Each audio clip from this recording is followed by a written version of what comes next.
Do livro Nosso Lar. 23ª parte. Saber ouvir. Intimamente, lamentei a interrupção da palestra. Os esclarecimentos da senhora Laura fortaleciam-me o coração. Lísias entrou em casa visivelmente satisfeito. Olá! Ainda não se recolheu? Perguntou, sorridente. E, enquanto os jovens se despediam, convidava-me, solícito. Venha ao jardim, pois ainda não viu o luar destes sítios. A dona da casa entrava em conversação com as filhas, enquanto, acompanhando Lísias, fui aos canteiros em flor. O espetáculo apresentava-se soberbo.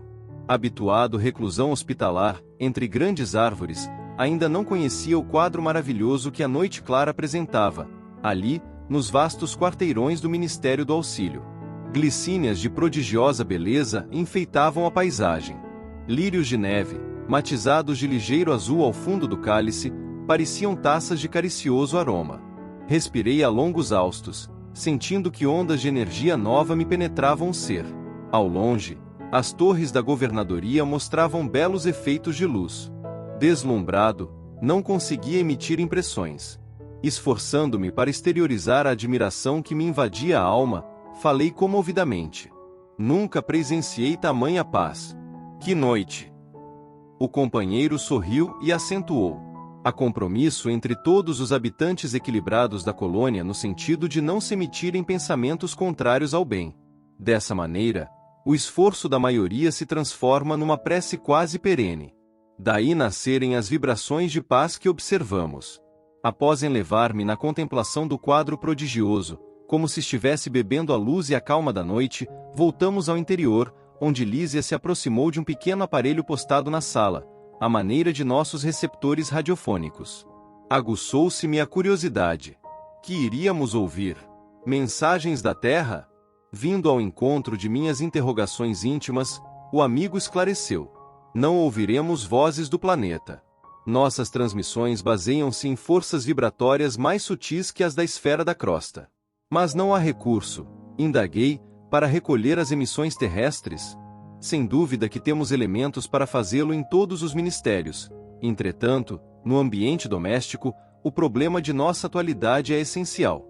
A programação do serviço necessário, as notas da espiritualidade superior e os ensinamentos elevados vivem, agora, para nós outros, muito acima de qualquer cogitação terrestre. A observação era justa. Mas, habituado ao apego doméstico, inquiri de pronto. Será tanto assim? E os parentes que ficaram à distância? Nossos pais, nossos filhos? Já esperava essa pergunta. Nos círculos terrestres, somos levados muitas vezes a viciar as situações. A hipertrofia do sentimento é mal comum de quase todos nós. Somos, por lá, velhos prisioneiros da condição exclusivista. Em família, isolamo-nos frequentemente no cadinho do sangue e esquecemos o resto das obrigações. Vivemos distraídos dos verdadeiros princípios de fraternidade. Ensinamo-los a todo mundo, mas, em geral, chegado o momento do testemunho, somos solidários apenas com os nossos. Aqui, porém, meu amigo, a medalha da vida apresenta outro lado.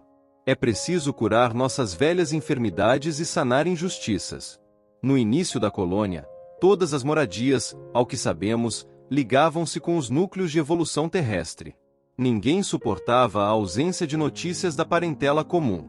Do Ministério da Regeneração ao da Elevação, vivia-se em constante guerra nervosa. Boatos assustadores perturbavam as atividades em geral. Mas, precisamente há 2 séculos, um dos generosos ministros da União Divina compelia a governadoria a melhorar a situação. O ex-governador era talvez demasiadamente tolerante.